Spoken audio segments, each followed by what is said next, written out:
Latvijas televīzijā bija intervija ar MBS štāba komandieri Antoņinu Bļodoni. Viņa informēja sabiedrību, ka sieviešu izvarošana ir kara ierocis un, ja mēs atcelsim Stambulas konvenciju, vai tad mēs būsim arī tie, kas izmanto šo ieroci?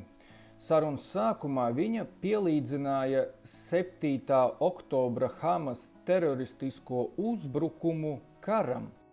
Šeit rodās jautājums, tā ir apzināta sabiedrības maldināšana, vai tiešām MBS štāba komandiere nezina, ar ko atšķirās teroristisks uzbrukums, kur nekādu likumu un noteikumu nav.